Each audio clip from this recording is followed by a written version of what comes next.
What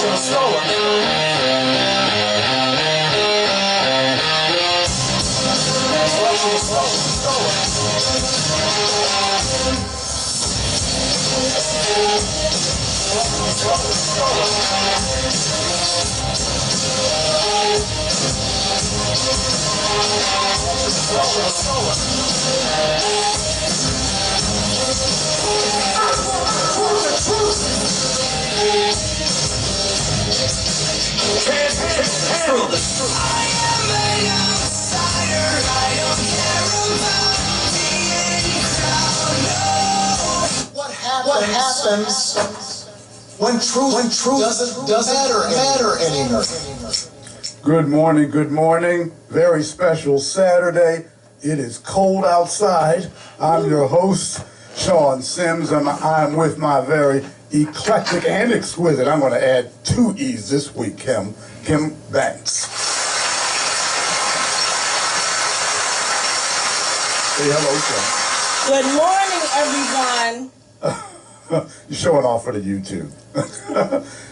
Anyway, we have quite a show today. The shenanigans that are going on in Baltimore City. Well, I don't know what's going on out there. You got Chinese spy balloons up in the air in Montana, Yellowstone country. You still got this Corvette gate continues. Killers in Baltimore City gunning down a mom and kids in a car on a crossfire. I mean, this is getting crazy. We're gonna talk about the governor's speech, go over that. We're gonna go into the Clean Corp update with the grant and awardees and this business that's going on with Clean Corp. And we're gonna start off with Kim's got a report that she's gonna be doing. We're gonna dive into that, and it's sexual harassment in the workplace. What's been going on out there? Kim, can you tell us what is going on?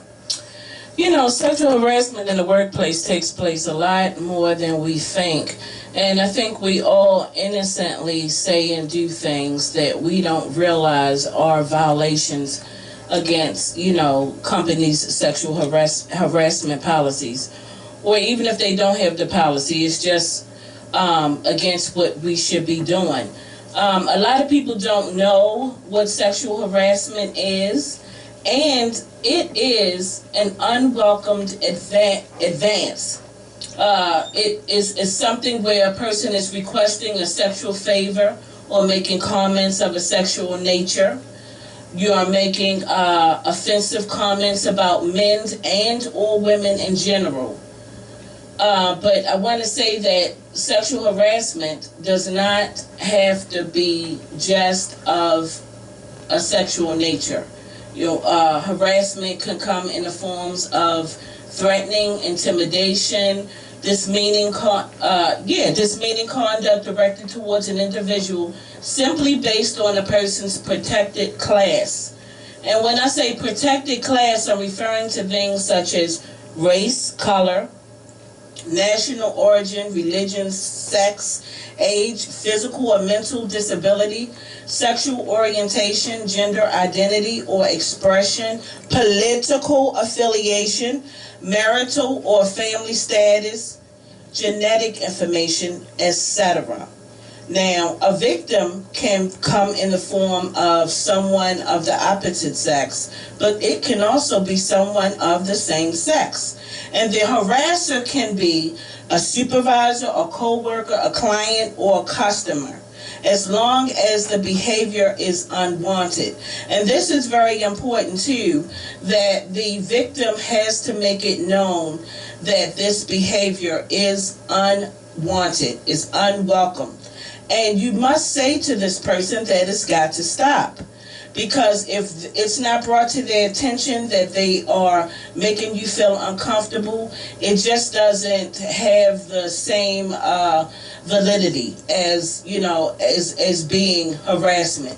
And I want to share, I will start off by saying that I have been guilty of doing it myself. We all make comments in the office, or, we might have a a cute co-worker and we, make these comments about how good they look, or, some off-color remarks about maybe, what we would do with them if we had the opportunity, all sorts of things. We just have fun with it. But we really should be aware that this could be a problem.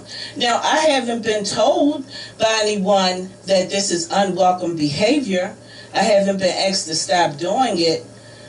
But it's probably good for us all to kind of get into a practice of thinking about what we say before we say it. We don't want it to get to a point where, where this person is going to say, I would really appreciate if you would stop saying those things. Well, does it have to do just with, you're talking about people saying things, and sometimes people clown around in the office and that sort of thing. And and maybe touching. Somebody might touch you, or you're going, that's another. Yeah, but once you get to that point, I'm a toucher. You're a touchy-feely. I like to use my hands. Innocently. Even when I'm talking, I just move my hands a lot. But I like to reach out and touch a person's shoulder. It's like I'm getting my point across more when I touch you. No, I understand. But that can be offensive to some people. They may take that as an offense, but the situation is, what if you have someone who is, like your boss, or especially what I've been finding is that people who are higher up, like if you're a CEO of a company or a president of a company or vice president or an administrator in a government official setting, those people higher up, isn't that even more intimidating for someone? It is. And what can happen is, of course, because the victim is going to be thinking about a possibility of losing their job, of being retaliated against. And, it's illegal to harass somebody. Let's just make sure we make that clear. It's illegal, and especially once it's brought to the person's attention, if they continue, they are completely out of order. And once you get to that point, a person needs to report that behavior directly to their supervisor or their manager, their administrative head. Let them know that they're being harassed. They've told this person it's unwanted. They want it to stop, and yet it continues. And then if you don't get the relief, folks, that you need, you have other avenues. Take it to the next step. File a formal complaint. Put it in writing. Detail it. Leave a paper trail. Cover yourself. Because we all have a right to come to work and feel safe. We should not be harassed, and we should not be in fear of defending ourselves. So I would tell everyone, don't let your managers, your supervisors, anyone bully you. Now, I can tell you, I know of an instance where a young lady was being she just felt uncomfortable around her supervisor, okay? And she made it known to the person that the behavior was unwanted. This person would just pop up out of nowhere and just be in her space. And when she would question the person about, do you need something? Why are you here? The person would respond with, no, I don't need anything. I'm just hanging around. That's kind of creepy. Well, yes, that's creepy. It'd be creepy. So, and once she brought it to this person's attention, you're making me uncomfortable. If you don't need anything, why are you following me around? Why are you just popping up? This person took it a step further and did report this behavior. Okay? And this harasser still has access to her, even though she reported this behavior. Well, let me get this straight. Wait. Yes. Wait. So the behavior was reported, and the person, the creepy is a man, woman, creepy guy? The creepy guy. We creepy need to guy. Give this person a nickname. Okay, yeah. Creepy guy. Creepy guy then still has access Still has access to this to person. this person. As a matter of fact, just one more incident that she reported is that she was running late for work, and she let her supervisor know that she was en route. She was coming up on the elevator. Okay. You know, she would be there shortly. This person, I don't know, this harasser, the creepster. Creepy person, creepy man. I don't know how he got access to the fact that she was on her way up. But when she got stepped off of that elevator, there he was just lurking around. Creepy It guy. makes no sense. And my question is, how can this type of behavior continue to go on when you've reported it? Why doesn't the company do something? Because now it's a liability for the company to let this person continue this kind of behavior. And if this creep is doing this to this one person, are there other people where there's smoke, there's fire that this has happened to? Well, I have a question. Okay, you have creepy guy doing this, and you have women who do. You got some barracudas out there too that are guilty of sexual harassment. Yes. But the thing is, when you have administration, CEOs, and elected officials in high offices, especially government offices, private corporations, large corporations, when these people on top protect these people, shouldn't they be responsible, held liable for protecting creepy guy and these people with this sexual harassment? And here's another thing, as a man, and I've heard stories from men where their wives or their girlfriends were being harassed in a situation, and they wanted to go down there and grab the guy, grab him out of the office, okay, stomp a Texas-sized mud hole in him and walk that son of a bitch dry, but they can't do it because, you know, you can't take the law in your own hands, and you can't do stuff like that because it's just against the law. It'll be assault and battery, etc. But there are men who are really upset, and women too, wives, who have this stuff happen to their husbands by these barracudas at work, and these people on top protecting them, these scumbags, they should be held just as liable and guilty for running cover. And here's the thing, we're all human, right? Yes, we are. So, you know, we are emotional creatures.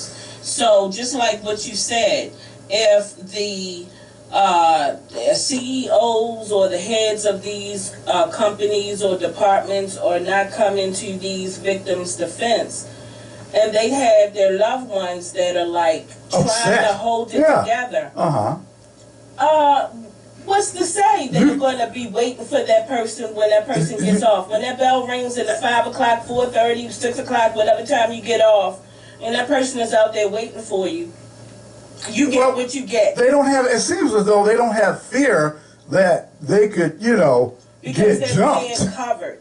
They are being empowered by the department heads, so now they feel indispensable. Well, how the department heads are gonna protect them if you get some guys and they do a G. Gordon Liddy on them? If people don't know what a G. Gordon Liddy is, that's when you pull up in a van and you have a bunch of masks and gloves and you grab somebody and you give them the work over and said, stop it. If you don't stop, then, you know, we're gonna we're gonna deal with you, and then you roll on, do a G. Gordon Liddy, and it's like they don't have any fear of these boyfriends and these husbands, the fathers, uncles that these ladies have. They have brothers, they have cousins, and don't they know that, you know, something like that? I don't understand how they don't take that in consideration. Yeah, and you know, aside from what might happen to the harasser, the victim, the emotional toll that this type of behavior has on a person. You know, that person can snap or just, you know, go into some kind of extreme mental illness, maybe a deep depression, or have develop some kind of physical ailment as a result. Again, it is a liability for the company because, God forbid, you know, it really gets serious and they end up in the hospital, or they just sue. You know, this is bad publicity for the company. They're going to lose money as a result. And you're going to start losing valuable employees as a result. And no credibility, and the credibility is shot. It's shot. Tim, this is what we got to do, because we're diving into this, and we're gonna do a 2-part series. Okay. Okay. Give us more information. Give us more information, because a lot of people out there, they're dealing with it, men and women, and we want to touch on this subject again. So we're gonna next week. Are you gonna have us? We're gonna finish up next week. Yeah, let's finish up next week, and I want to say, if there are any listeners out there that want to call in and share a personal experience you've been through, please do, and even share some success stories where you have tried to combat what's been done to you and were successful in bringing an end to it. Okay. We would love to hear that. We would love to hear that. And we're gonna move on. Well, I'm just gonna jump right into this. Cut one. For the 8th straight year, Baltimore City streets struck by more than 300 homicides. That's nearly 6 unnecessary lives lost every week. The crime is outrageous. People accountable. I mean, this is a 15-year sentence, and this individual will serve at least 85% of that. In state court, you can be sentenced to 15 years and serve nothing, or serve just a few months and be out on parole. Or if it's the same people committing the same crimes, there's no reason that they should be able to do so by staying on the street. James E. Blue III was shot and killed Tuesday on Walker Avenue in Northeast Baltimore. Sources confirm that his wife is a lieutenant with Baltimore City Police, and the department is offering $4,000 for anyone with information about what happened. This is a high rate of crime. It's all very concerning. All very concerning. With 2 more murders on Valentine's Day, Baltimore City is averaging 1 murder a day. It just seems like they don't have suspects, and I don't know what the lag is. Like I said, if we don't have enough detectives or what's going on. Possible help with jobs and stuff like that. People want security, so they're willing to give more leads to things if there's more security. In Baltimore right now is torture. You can't even leave out your door in the morning time and guarantee that you won't make it back home to your family. Children dying. What you doing? I'm not willing to sacrifice the life of one of my children for Baltimore City. This is what's going on in Baltimore City. The people in the city are fearful. The protection is not there. There, you got squeegee workers on the street assaulting people, guns. Timothy Reynolds, shot dead. Crime up. Just had a shooting with a mom in a car and the kids, and they had these guys on camera. I mean, they were on camera. They didn't even care. They just looked at the camera and whatever, and just shot them up. And I don't get how the complacency with this, Mr. 15%, because that's what I'm calling you from now on. That's what I'm calling Mayor Scott, Mr. 15%. Okay. The crime rate is atrocious. New York has, 12 million people or something? And they've got, a little over 400, less than 500 murders. That's 12 million people. And we have less than 600,000 people, and we're clocking well over 300. Now, that math doesn't make any sense. Sean, I want to say, I'm going to ask you. I've had people come to me and say, he was so hard on that mayor. What, do they have a history?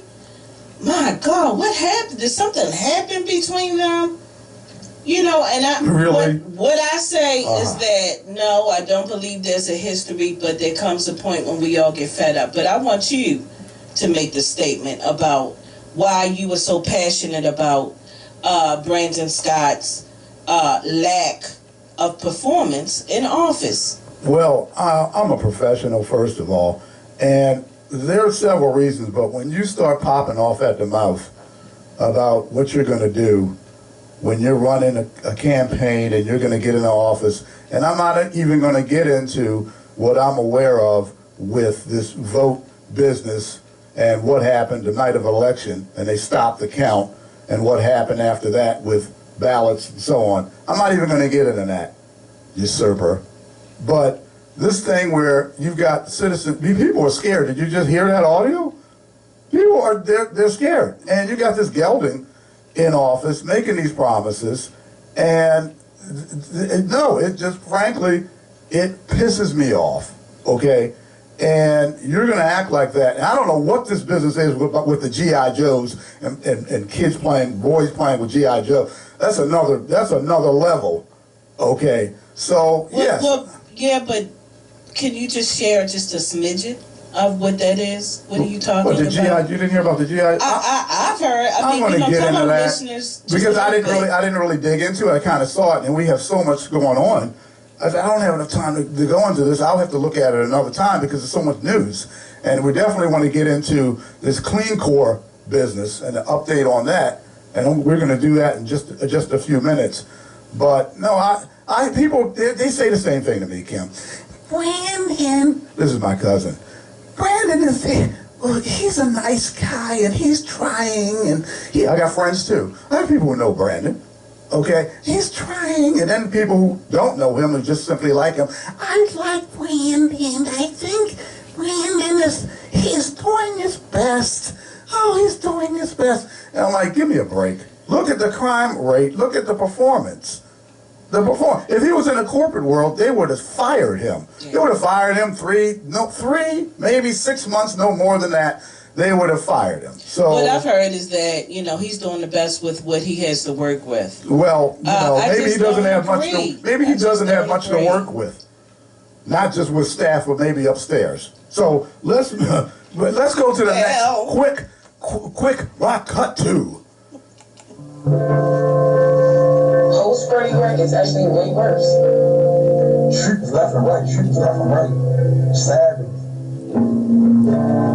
In May alone, it's been record numbers of shootings and homicides. A lot of them are in this neighborhood and surrounding neighborhoods. This is a preview of what we're going to be hearing and dealing with all summer long.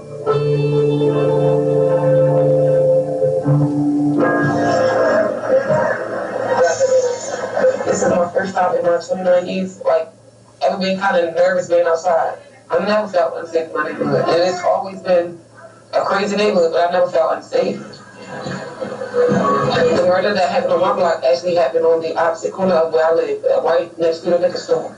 I was scared. Because, just because they were at that corner, that meant they wouldn't run up the street. Continuing to fire. And the biggest part of my, worry is my boys. I have 2 small boys. We could be out doing regular, random things, and because we live in this neighborhood or in the high crime neighborhood, something can happen where we just enjoying ourselves and bullets are flying. There was an interview on TV, and they had a Baltimore City cop blurred out, his voice was muzzled, but he was saying that since the Freddie Gray situation, the cops have came together and almost on a let's not respond right away type of situation. Officers stop being proactive. Not patrolling. They're not patrolling, just stop being proactive. Not talking to the community. They're not talking to stop being proactive. I believe this is a direct result of officers holding back. And we can see it as a community. But this ain't never happened in my lifetime. That fast. Every day, multiple shootings over the weekend. It was 9 shootings a couple weekends ago. Just, it's coming like magic. It's just turn around. 9 shootings a couple weekends ago. Just, it's coming like magic. It's just turn around. We need the cops.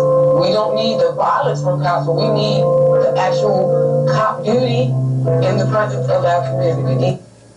Yes, the police, I think they're being, pretty much hog-tied and with one hand behind your back, and they have 400 officers that are supposed to be out there, so they're short 400 police officers on top of that.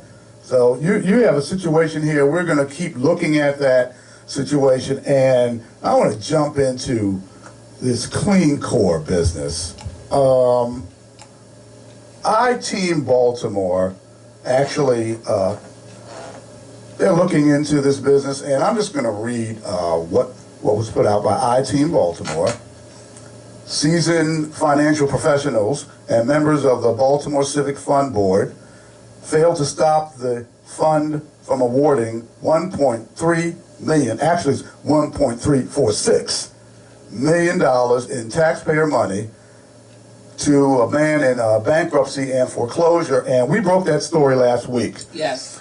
The Outsiders broke that story, and it looks like this guy, let's see, I'm going to read what it says, the I-Team Baltimore story. Glass Jacobson Wealth Advisors, Byron T. Dees, D-E-E-S-E, and T. Rowe Price Foundation President, Dr. John Brothers, both members of the Board of Directors of the Baltimore Civic Fund, can each lay claim to failing Baltimore City taxpayers after allowing the fund to award $1,346,390, okay, that's accurate, to a company owned by Christopher Robin, here we go with this Winnie the Pooh, Christopher Robin Irvin, whom is currently in both the foreclosure of his home and personal bankruptcy. Irvin was also in prison for dealing illegal assault rifles, yeah, those were the AK-47s, other firearms and weapons, and cocaine on the streets. And the Outsiders radio show broke that story, and they gave us credit because we did, last Saturday on air. And it looks like the I-Team got in touch with this Deese character. Says he is unaware of the Clean Corp program and has only been on the Civic Fund Board for 1 month. I-Team sources say Deese has been on the board since October 2022. And Brothers did not return voicemails requesting a callback. You know what, I looked this up with this Byron T. Deese. Okay, I looked this cat up, and on LinkedIn, it has him listed as, I got it right here. Here's the printout. Board member, Baltimore Civic Fund, October 2022. Now this is what he's saying on LinkedIn. So how do you square that circle? How is he saying that he's only been there a month when he says on his LinkedIn page he's been there since October?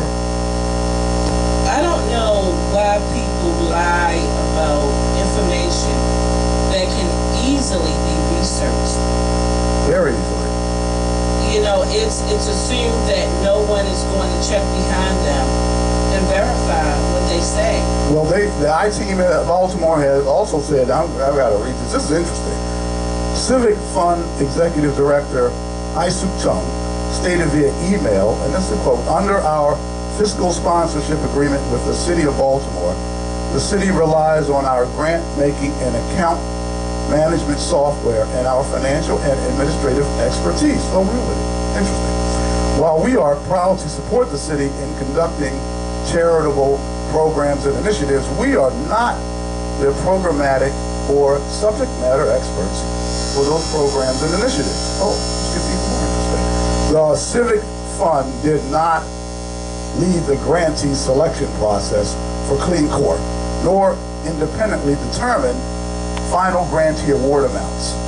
Rather, those selections and determinations were led by the City of Baltimore and submitted to the Civic Fund for implementation. Please contact the appropriate City of Baltimore agency, in this case the Baltimore Department of Planning, for any information, requests, or other questions about programmatic initiatives or decisions. So it looks like this Chung just threw the city under the bus, under the train, and put it in reverse and backed it up. You know what? I saw this. It came across my desk, so I did call. I figured, let me go ahead and find out what's going on. And I mean, the contact person they told me to get with was this Ashley Cannon. It would give us 2 minutes. And 2 minutes. Ashley Cannon, Department of Planning. I called, and this guy, he was just singing her praises, and I figured, okay, this is this is interesting. Didn't get a call back, sent an email, because we wanted to find out who makes the decisions on that. I mean, I'm looking at the awardees, and we've got Bon Secours Community Works, Inc., $1.012 million. Now, these are the awardees, Clean Corp. Broadway East Community Development Corp., $0.659 million. Civic Works, Inc., $0.780 million. Park Heights Renaissance, $0.675 million. West Point Community Economic Development Corp., $0.321 million. And it looks like the AK-47 toting, cocaine dealing, bankruptcy having, foreclosure doing, and now I just found out this guy, went unauthorized absence. In other words, it's an AWOL. Well, in the military, 9 times. 9 times. AWOL jumping, I might add that.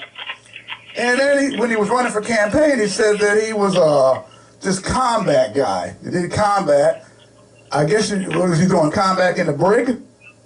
Combat faking. I don't know any combat. How can you go AWOL 9 times in the military? Isn't there a point at which you are court-martialed? Well, I mean, he was a private first class, and then they bumped him up to a lance corporal, and then this AWOL business happened, and then he ended up as a private. They booted him out. So let me say, truck driving, $1.346 million getting, Clean Corp awardee, Christopher Robin, Irvin, the Lazarus Wright Inc., and these people were making But these awardees are supposed to be folks that are working with the neighborhood associations, am I right? Well, he's a trucker. Just the awardees. The people yes, they got money, federal money. They're supposed to be working with the neighborhood associations to clean up those neighborhoods, right? Yes, they receive the awards. That's why the money is given to them? Yes, that is correct. But this person owns a trucking company? Well, he's the CDL. I got help to get guys to CDLs, and I would tell them, look, do not get around, do not smoke or be around any type of marijuana, because they have to do a urine test. So I would get them in to help them to get the CD licenses, and they would come back and positive. I said, didn't I tell you to not be around marijuana or pot or that ooey? And you're coming back, so they would have to go through it again. But there was a situation there. But that's what he does. He doesn't have a cleaning company. He's a CDL's a truck guy. And he helps ex-offenders and stuff, which is good. Don't get me wrong, that's a good thing. Into the community, it's an excellent thing. But what do they have to do with driving trucks? The neighborhood, yeah. Exactly. So we're going to continue to look into this Clean Corp business, the Baltimore Civic Fund, and the Baltimore City Department of Planning, and this shenanigans that's going on, and make some calls. And this IT in Baltimore, it looks like they're on point. Yes, they are on it. They're on point. They're on it. And you know what? We were waiting for them to call in. Hey, Doc. Yes, sir. I'm here. Good morning, Doc. Good morning. Good morning. God bless you all. It's a good day in the neighborhood. It's cold and it's pretty, but it's good to wake up. Right on. We're live. Yeah, it is cold. But it's not like it is in New Hampshire, like minus 31 degrees. Jesus. That's crazy. Minus 31 degrees. Doc, what I want to do is, before we get started, and Kim doesn't even know about this, Rob doesn't know about it, no one knows about it, but I'm going to, on air, Doc Cheatham, okay, I'm sorry, Kim, we're supposed to go over everything, but this is a surprise. Secrets. This is a good surprise. Doc, we want to make you the first honoree outsider, okay? The first honorary outsider is being awarded to, because we can give out awards too. Right on. Is being awarded to Marvin Doc Cheatham as an honorary outsider. Oh, right. Rob, can we have some applause? All right, there we go. I ain't so honored, but it looks like there goes the neighborhood. For your work, for your body of work, and the fact that you don't take any stuff and you tell it like it is, you're a straight shooter. like yours truly, and we're making you, if you accept it, an honorary outsider. Well, I'm very humbled by it. I would say this, that, you know, I'm old enough it's easier to tell the truth than to try to tell a lie and try to remember the lie. So it's easier for me to just tell the truth. The question is whether or not folks want to come out against you. But I'm honored. I definitely accept. Where do I send the $2.50 contribution? Oh. No, Doc, you are that's about all I can afford.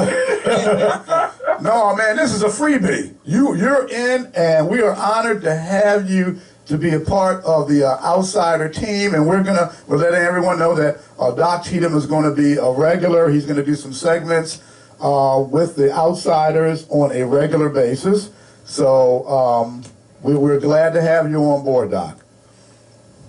Well, it's on. As long as y'all don't mind me calling it like I see it. I don't sugarcoat things. I call names. I just try not to make myself liable for what I say. But it's an honor. I think y'all really are exposing what needs to be, and that is the truth. Yes. Exactly. We fit right in. We're fearless here at the Outsiders. Yes, like I said it last week. I guess I'll be saying this on a regular as well. The Outsiders are here to do two things: chew bubble gum and kick ass, and we're all out of bubble gum. So make that perfectly clear. And we're straight shooters. We give it straight. We're not making stuff up. We don't embellish. We just tell it like it is. And the truth is stranger than fiction. Well, I'm honored. Oh, Doc, what is going on out there? Because I know you told me a lot of things are happening. And what's on your mind this week? Well, I don't mind telling you right now, I'm sitting in the largest, cleanest, safest pocket park. I put emphasis on pocket park, which is the 1500 block of McKean in Baltimore City.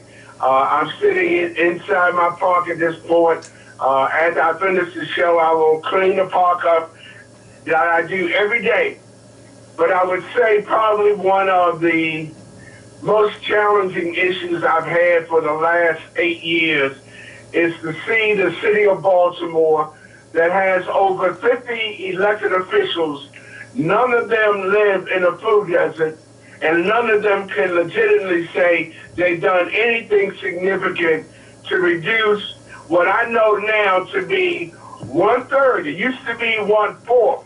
It used to be 1/4 of city residents were suffering in a food desert, and even the city and the health department changed the name because they didn't want to use the name food desert because it actually said what it actually is. The Lord don't make mistakes, so he don't make a mistake in the desert, so we call it food apartheid. But at this point, 1/3, not 1/4, 1/3 now of the residents in Baltimore City live in a food desert. And I'm happy to say this past Thursday, a number of us met, mostly by Zoom, to begin organizing a major coalition to address what the city and the health department and the Small Business Administration and the Baltimore Development Corporation have for 10 years significantly failed. They have failed to address the food desert problem here. And here are some organizations, or at least some locations, that let you know how widespread it is. But in the 40th Legislative District, where Antonio Hayes, as I said, I call names, Antonio Hayes is the state senator. He has the largest area that encompasses food deserts or food apartheid. Wow.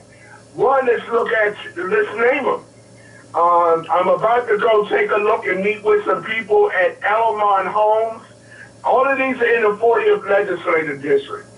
Northwest Community Action Organization, Mount Clair Junction, which is Pigtown. They just lost their food market in December. All of Cherry Hill, all of the Oliver section of East Baltimore, and in West Baltimore, it encompasses so much. Sandtown, Winchester, Matthew Henson, Holland Park West, Midtown Everson, Evergreen Green Lawn. It includes the Gilmore Homes. It includes Harvey Johnson Towers. It includes Holland Park West. It includes the Rosemont Neighborhood Association. This is the largest area in the city of Baltimore. The overwhelming majority are in the 40th Legislative District, where Antonio Hayes, that from my vantage point, I think he must have a problem with people with dark skin, and I say very clearly, everyone with my skin ain't my kin, and I really don't think this brother cares about his people. He went against the food the food market. He started against the skateboard that's been approved. He did not see fit in 10 years to get an early voting site for the residents in West Baltimore when a voting location was closed at Lillian Jones. He did not tell the neighbors, nor did he help the neighbors walk 9 blocks in 90-degree heat. That's ridiculous. To go from Lillian Jones to Harlem Park. This guy over and over and over again has basically done nothing. And as you well know, the homicide where we lost the mother of 2 children, it is the dirtiest, highest open-air drug market. And if you go to the subway, if you look at all the subway stops, think about it, somewhere between 11 and 13, the dirtiest and filthiest subway stop is at the Pennsylvania Avenue, Pennsylvania stop, when the lady got killed on Long Street with 2 children in the car. And the senator and the councilman both know it has the largest open-air drug market in Baltimore City. Wow. And yes, I'm talking about Antonio Hayes. And maybe he'll be man enough to come and call on the phone since he won't, in front of us, accept our list of 250 people that live within 2 blocks of the Eastwood Park. He lied and told the TV that we couldn't get 10 signatures within 2 blocks. In 4 days' time, we got 250 signatures of residents that live within 2 blocks that say that they want a skateboard park. But I guess he must think all black kids that are darker complected than he is are squeegee people. Yeah, that's what he must consider. And there's that rumor that he might be throwing his name into the hat for mayor. Yeah, there's a good word out there. I hope folks are listening. Maybe considering running for mayor. Listen, folks. And he did not call me. He didn't email me. His assistant didn't email me. He did not call me to deny it. And also, he asked, his assistant emailed me, and he wants to be on The Outsiders. He wants to be on the show. And Doc, if he comes on the show, I want you to be on the show with him so that you can ask him those questions on our show now, because you're now a member of The Outsiders, and you can ask him, and I'm going to do that. How do you feel about that? I would love to do it. The truth will set you free. I'm not going to ask any questions that are here to embarrass him. I've just lived here much longer than he has. I lived here for 72 years. I know a little something about the community that I have served most of my life. And I'm only asking the questions that some of the residents don't know or are afraid to ask. And all I'm saying, if you want to run for a high office, one, what have you done in your 40th legislative district? We have the largest number of homicides in the last 7 years, and this year we didn't do bad. We have the largest number of returning felons coming back from jail.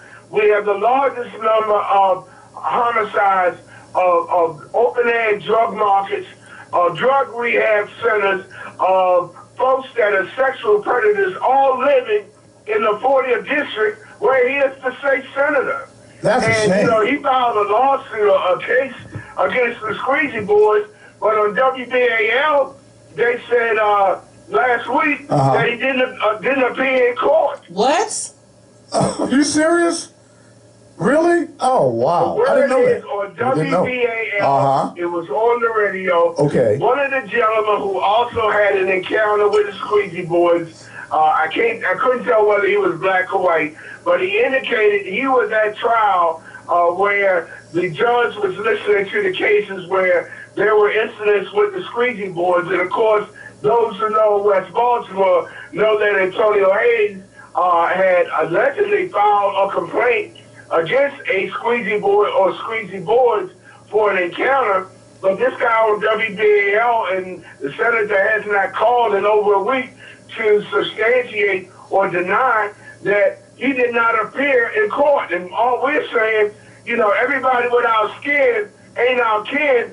And does that mean that because you're much lighter complected than some of us, that you won't help us get a food market, you won't help us get a skateboard park, you won't help us get an open air area where our kids can skateboard, where people are voting, you don't care whether or not they have a polling place or not, and you basically know that the area of West Baltimore, we are not one of the highest folks that are registered. Why aren't you doing voter registration in this area? But maybe you got other plans, and maybe us doctor complected people, you don't care for us.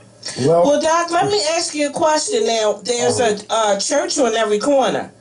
Have you found that any of the churches are helping you with this food desert problem? Well, we have 8. We have 8 liquor stores, we have 8 churches, and we have 8 open-air drug markets. There are 3 of the smaller churches are helping. Matter of fact, the park that I have in the 1500 block of McKean, and folks, please come see it. We are very proud of this park. This was the Freddie Gray area, Penn North. All that was is where churches came and beat their chest and talk about they had done something. Most of the churches in our area haven't done a damn thing to help us. There are 3. I'm sitting in front of one of them, Pilgrim Temple Church. They are helping. But where we need help is we need economic support. If we can give $4 billion to some white folks that live in Russia to fight a war, why can't we help use those same funds to create food markets where the neighbors, there are 4 things that make you in a food desert, and there are 4 areas, and the areas that I listed that are in the 40th legislative district, where Senator Antonio Hayes is the senator, we have the largest number of food desert areas in the state of Maryland, not the city of Baltimore, in the entire state of Maryland, all in this area where he has been a delegate and he has now been a senator re-elected.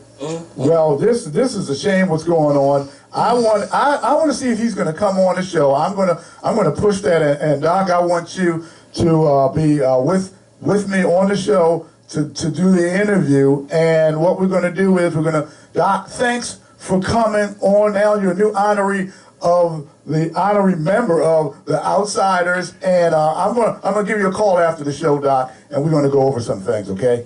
Well, thank you, Doc. Thank y'all so much. I'm willing to help in any way I can. The truth will set you free.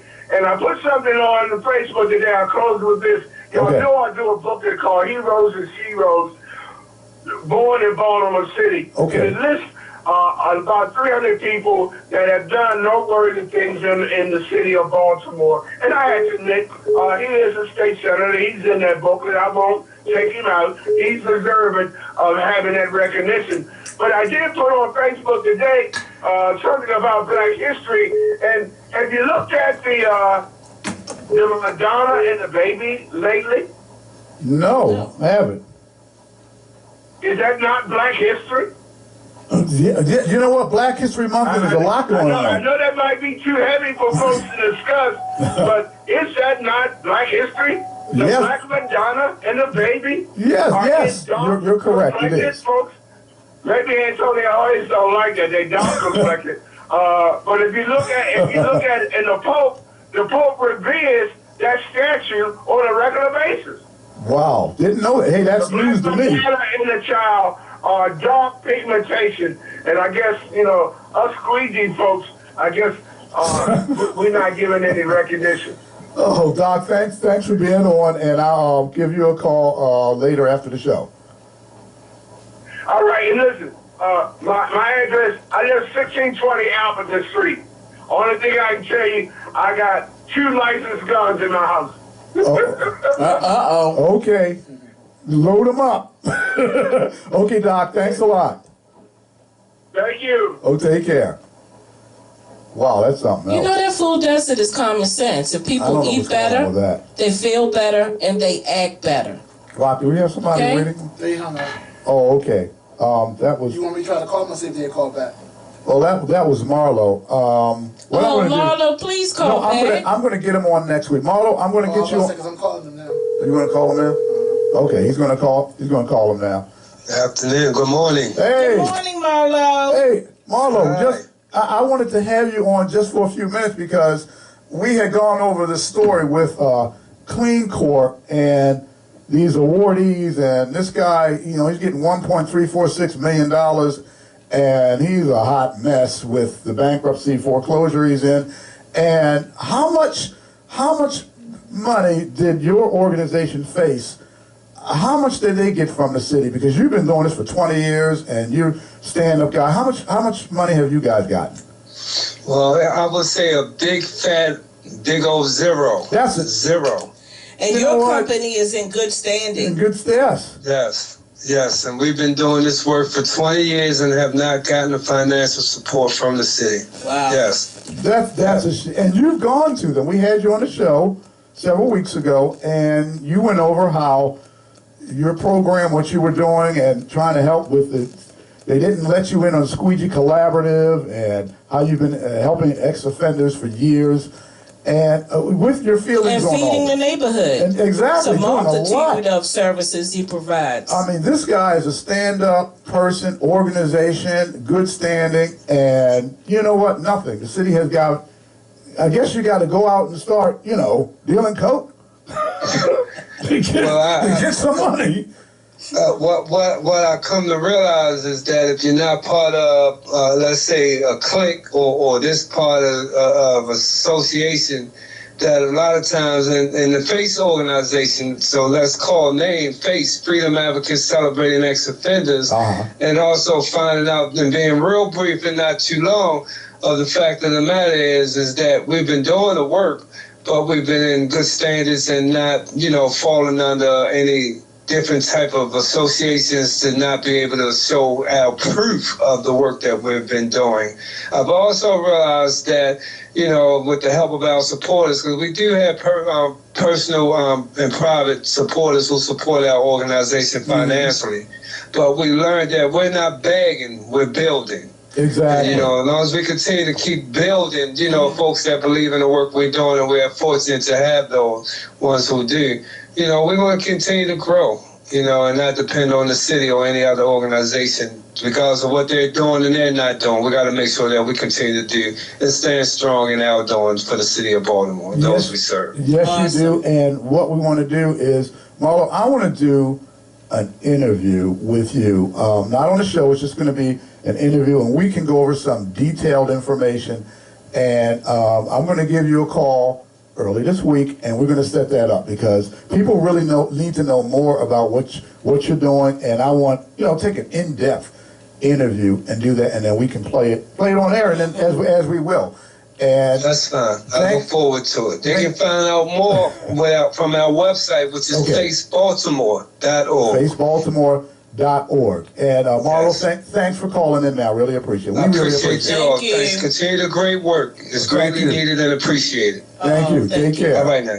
All right, you too. Take care. Okay. That was Marlo Hargrove. Before Marlo was on Doc Cheatham. Now Doc's an honorary member of the Outsiders. So we're growing.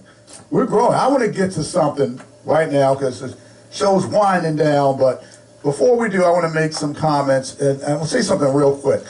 My grandfather, Pastor Joseph Brown, man of Bible Baptist Church, the Grace Memorial Hour, worldwide ministry, passed away back in 2005. But when he was a pastor, I would critique his sermons. I mean, every word I would just critique it. And I could see that, Sean. At first he was a little annoying, but after a while, he would come to me, okay, we would go out for dinner, the family, okay, what did you think? Slim, he would call me Slim. Slim, what did you think? And I would, tell him, oh, Pop, maybe you should have pulled back on this. Maybe you went a little bit too out left field on this, that, and the other. So I took my critiquing skills and I listened to the governor's speech, State of the State, and I'm going to give my opinion on that. Rock, cut 3. In short, these are individuals, Marylanders, who are ready to serve. Now, I'm only here right now because of the people in my life who stepped up, even when they were not called. People who served, who stepped up to serve. And promoting a state of service is how we are going to do that. I realized recently that service, the word service, actually comes from the Latin word servitium, which means slavery. This was not because it sounded nice. This was because it is a fundamental part of who I am, and it is in the DNA of this state. Our order consolidates and elevates the agencies of state governments that support service opportunities. And we need to follow it up with legislation. And the SERVE Act will do just that, because it will create a service year option for high school graduates to give them an opportunity to serve this state. They also lay the foundation for their future success through job training, through mentorship program, and it creates a lifelong habit of service to our state. Preparing our state for the realities of climate change, with tutoring students, or caring for the sick. Young people should have the option to perform important service today and build a foundation for our shared future. Building a workforce of dedicated public servants, civic bonds are frayed, and many people feel more disconnected from their neighbors than ever before. Service is the antidote. Thousands of government workers throughout our state serve our people, who are serving with. See? And I'm not alone. Come on, Cornbread. Now, that was pretty much the speech. I listened to this, I dissected it. Interesting things that Westmore said. My family's from Philly, and the Sims / Brown / Moore family. Yes, I come from Moores. We might even be cousins. Wouldn't that be something? Oh my goodness, not on. That would be. So, full disclosure. Yeah, my family, the Moores. It's sad. It was a service, serving, servitude, slavery, serve. And I see where he was trying to go with that. But there was one thing that was sad. That's the reason I'm saying Mr. 15% mayor is sitting there. An embarrassment. He's sitting there, and the elephant in the room, protection. The first thing is the first order of service, Governor Moore, West.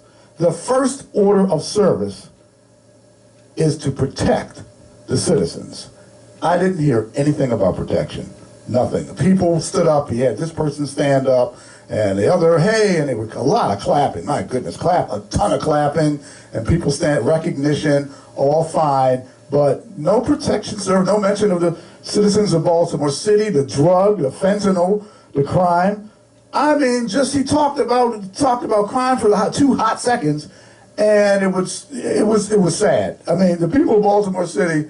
You voted for him, and he made history as the first black governor of the state of Maryland, but that was a major disappointment, and as far as I'm concerned, by not mentioning it, and it was... And it is hot. It's like the hottest issue right now. I consider it a middle finger to the citizens of Baltimore who are under this crime, drugs, fentanyl, crime situation, to have a state of the state, a first state of the state given by a black governor, and not dive in and mention it and go into how you're going to protect how you want safety for your people and what you're going to do in regards to that. And that's why I thought it was just especially since he's talked about the pride he has in having lived in Baltimore City. You talk about fumbling the ball out, boop, and little Spanish, at the end, and he gave a little Spanish. It was a kumbaya speech. He dropped the ball, fumbled the ball, and I'm going to say this before we go. I know a little Spanish. Vamos Águilas. That means go Eagles. Go Philadelphia.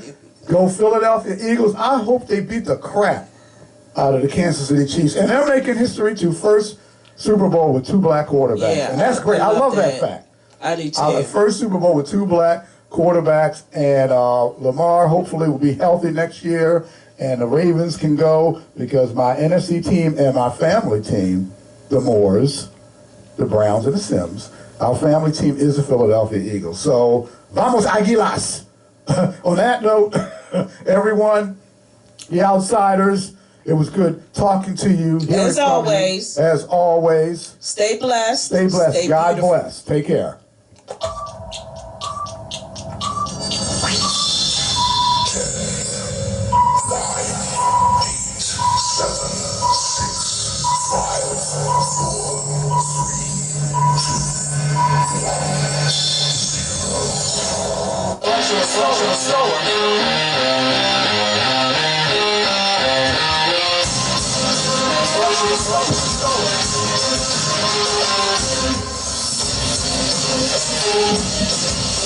9,